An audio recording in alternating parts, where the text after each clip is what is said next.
Quality Control. I'm your host, Evan White, and today we have a very special guest from Albuquerque, New Mexico, Prism Bitch. Say hi, everyone. Say hi. All right. Man, this is sweet audience. This is sweet. Yeah, let's stop it. Their new album, Perla, is out on Spotify, CD, vinyl, and anywhere else. And anywhere else. Thanks, Evan. So, how did you guys get together?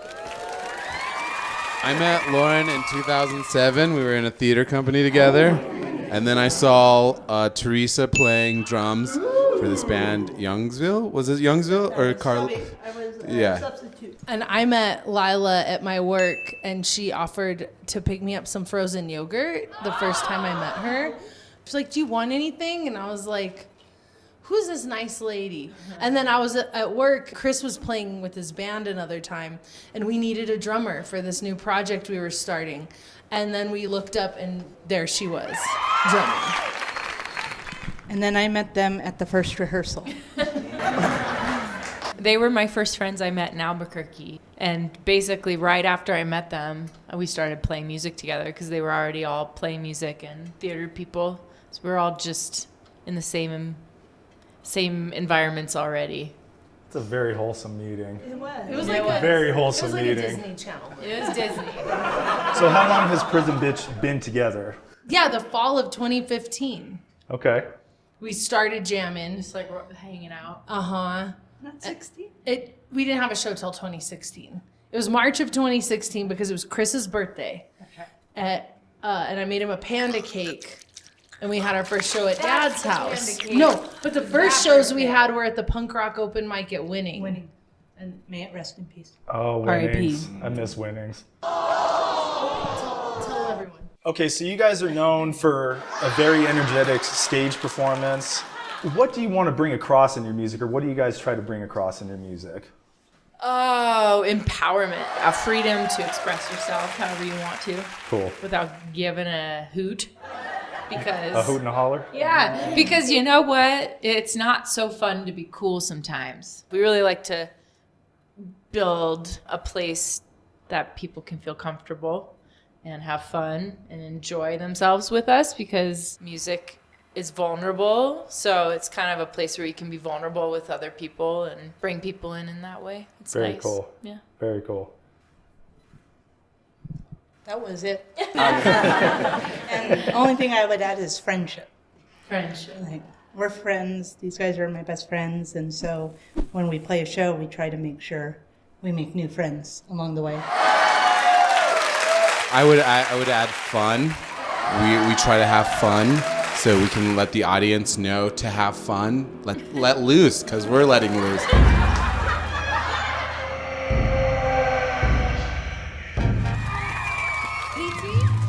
Ready, Lauren?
Quality control.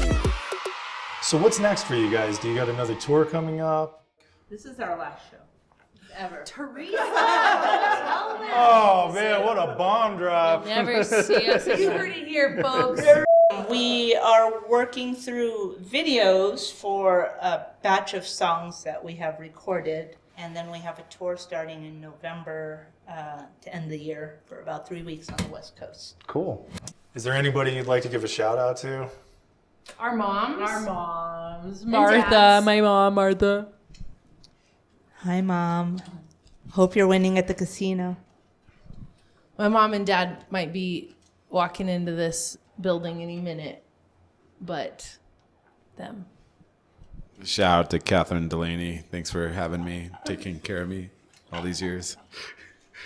Thanks for having me as a guest in your body. I'm going to write a really nice Airbnb mom review.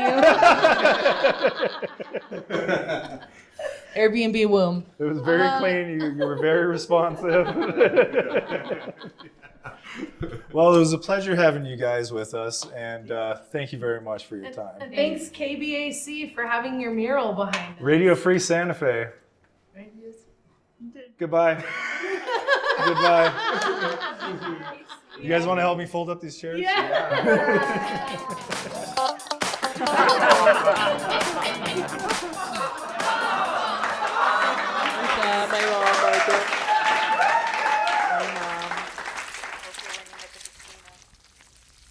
My mom and dad might be What's up? walking into this, Can't you see I'm watching something?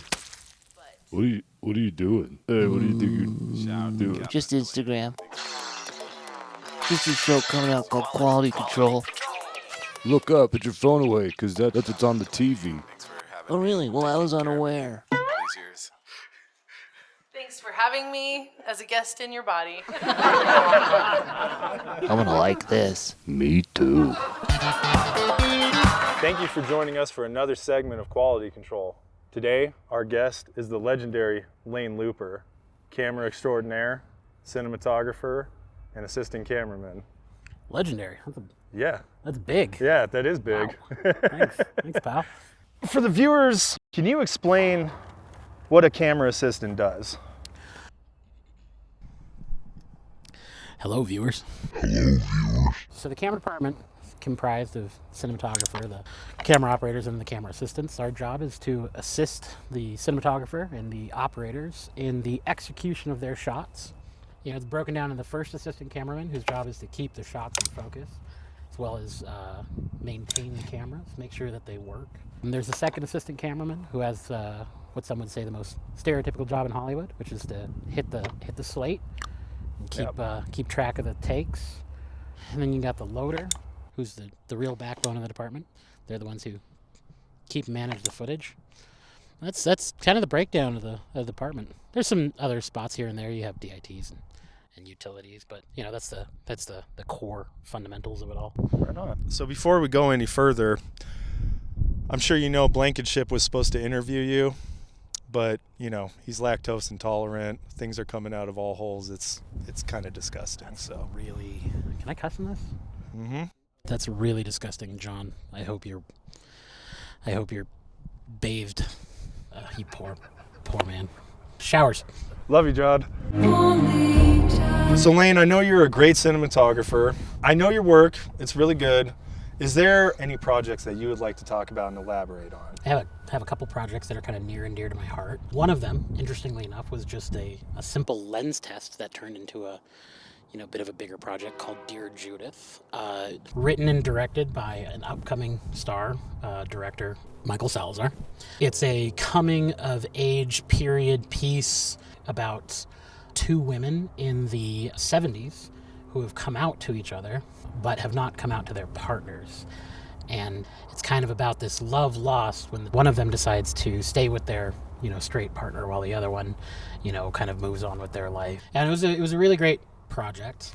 It was actually a lens test for the Proteus anamorphics that Laua had generously loaned me before they came out to test it out. Very, very proud of that one. I also have another project that's kind of important to me that I hope people eventually get to see, but I shot a Western a couple years ago called Chalk Hill. Real fast, guys, Yeah. Fuck. Hey, whose idea was it to have an interview right next to the airport? It was our idea. Oh, okay. Yeah. Solid choice. Chalk Hill. So I got to shoot a Western a couple years ago called Chalk Hill. Tons of fun to shoot. It was visually interesting. The director had this very big vision on no money, and it was awesome. Really great seeing, our director get his hands dirty, and he was literally building sets every day. He was doing concept art. He was so involved in every step of the way. And it was honestly, it was inspiring to watch this director do this. Director's name was Jeff Griggs. John Ford was a big inspiration visually for that one, as well as a lot of like Steven Spielberg and Janusz Kaminski, like the name I was given by Jeff. If it needs to look like anybody, it can look like Janusz Kaminski. So.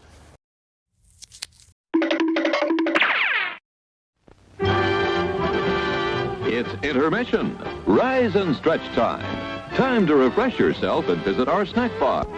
Got a yen for popcorn? Popcorn? Popcorn? Pop, pop.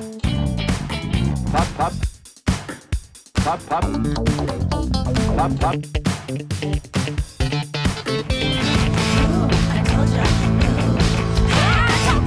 Talk about it every single day. The fear and the lie, why can't you go away? I told ya. In real life, don't talk about it. In my mind, I scream about it. The feelings inside, the feelings inside, the feelings inside, the feelings inside. In real life, don't talk about it. In my mind, I scream about it. The feelings inside.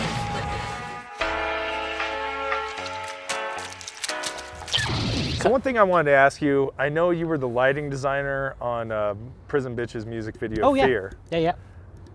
How did you achieve that? Interestingly, so my dad used to teach theatrical lighting and stage design at San Diego State University and Mesa College in San Diego. As a kid, sitting next to him while he was designing lighting plots on Commodore 64s for like stage plays. When we moved here to New Mexico, my dad worked for a company called La Compañía. They were the ones who did all the shows out of the Chemo Theater. Okay. So as a kid, I was growing up doing that. My dad would work over at Pope Joy Hall at University of New Mexico. I grew up doing a lot of that. So I kind of I just have a natural comfortability around theatrical lighting. And so the Prison Bitch music video, we showed up and it was a black box theater that had nothing but par cans, source 4s, and moving headlights. So it's like, okay, great. My friend Colmar shot it. First crush was a ballet dancer who was in the Nutcracker. Speak of the devil. Mexico. I remember my first. Ooh, I better take this. Yellow. One of the, and I believe not a whole lot. Yeah, just watching this crap. Yeah, I got time. Yeah, that's rude. Yeah. Anyways, let's get back to the show. I just helped him put together the lighting for it, while he really focused and bared down on the camera side of stuff and kind of getting some of the small source lights and stuff like that around the drum set and this, that, and the other. I just gave him kind of a broad paintbrush. Very cool. And so it just kind of all came together as a collaborative thing between a bunch of friends making a cool music video. Okay. All right, so we're going to pivot. Serious question. How long do you leave your Christmas tree up? January 2nd or January 3rd. Nice. Every year. Nice. Comes down after New Year's, and it's done. How do you cook your bacon? So, I'm a bit of a heathen in that I cook bacon in a lot of different ways. If I want bacon quickly, it'll go on the skillet. If I want my bacon flat for a sandwich, it goes in the oven. If I want a sandwich quickly, it goes in the air fryer. Bacon is a versatile meat. Oh, hell yeah, it is. It goes in the air. Do you consider a hot dog a sandwich? A hot dog's a taco. Do you consider a hamburger a sandwich? A hamburger is a sandwich. So what if you combine the two? What do you call that? A hot burger? A berg dog. Berg dog. Okay, yeah, that works. Well, Lane, thank you for your time. Really appreciate you being on. That's it for Lane Luper, guys. That about wraps her up. He's not going to help us, but can you help me fold up these chairs so we can get out of here? Yeah, let's fold up these chairs.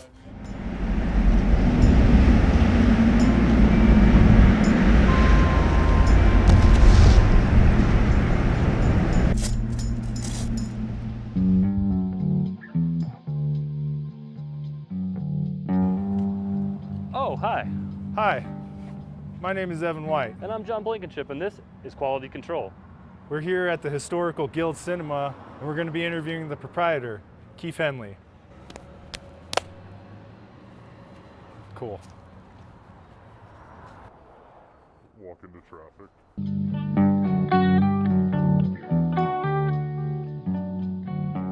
We're here with a really special guest today, Keif, the proprietor and owner of the Howdy. Guild Cinema. Hello. Now, what's your last name, Keif? Henley. Henley? Keif Henley. Henley. No, I'm not related to the Eagles drummer. No Don Henley actually going No, on? I'd be asking him for some money, that son of a bitch. No.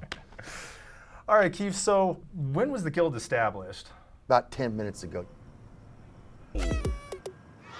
Seriously though, 1966 is what I keep hearing. Okay. 1966. Started off with the Red Balloon, but then later it became like exploitation. Then it went into more art house like we have today, repertory. Gradually moved into like this art house kind of programming, old movies, new movies, independent films. Don't know how much local they were doing back then because film was so expensive to do back then. How did you cross paths with the Guild?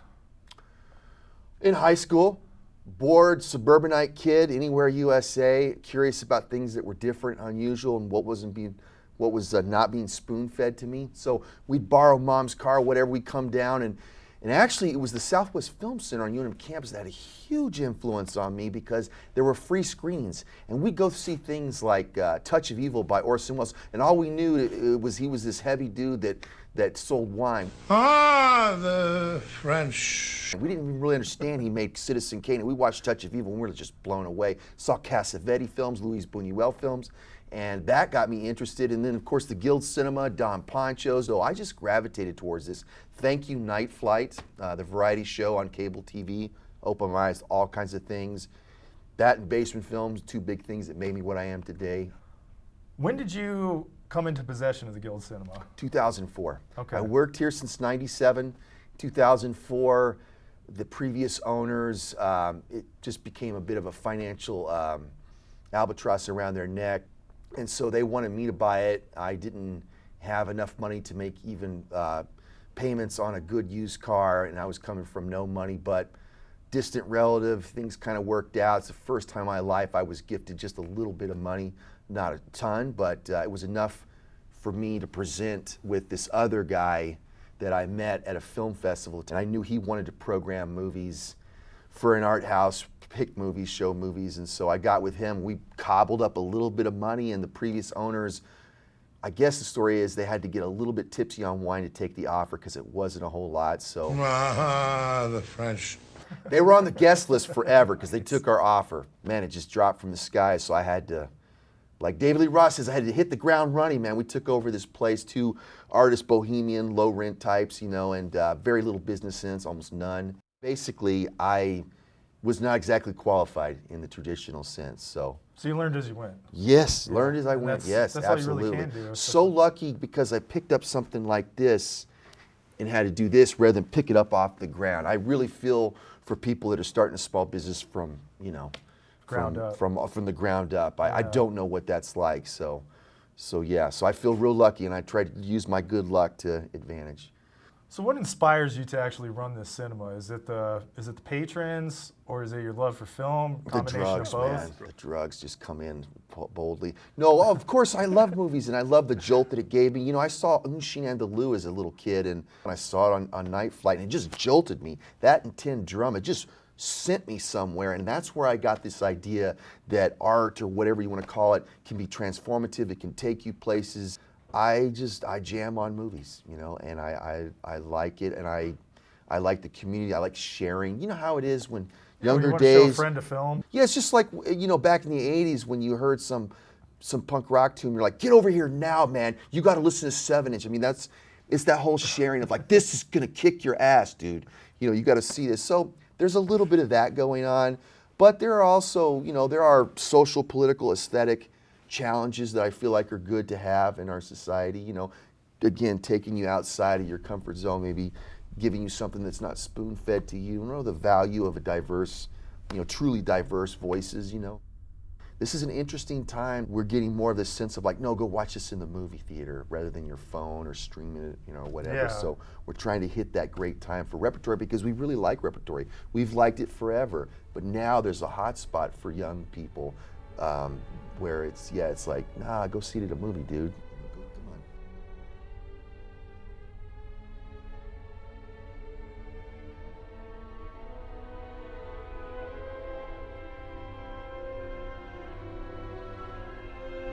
on. I've been going, 2024 will make 20 years, you know, and I have no regrets about it at all. It's amazing.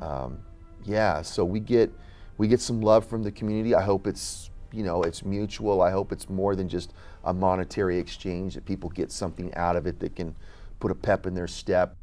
You gonna do a Street Fighter trilogy showing? Oh man, I see where this is going, Evan. You have we need to have the Evan like a special guest curator series. But you know, seriously, man, this is an idea that's been going on where we do the love letter to cinema, no haterism. Yeah, we get okay. people from the community, not necessarily academics, not even necessarily big film what to do people, but they could be, I suppose, and just get them up there and go like, I love this movie because of these reasons, and I hope you like them too. And so you get people from the community to present a movie, and it sounds would like be pretty cool. It sounds like Street Fighter is going to be maybe up there if we get you in on the gig.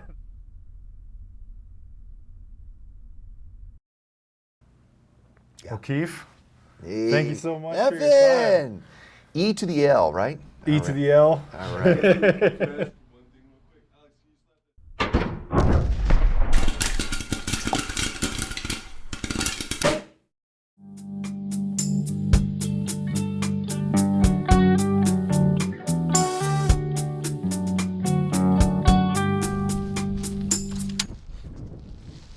Got any hot dogs? Very, very cool.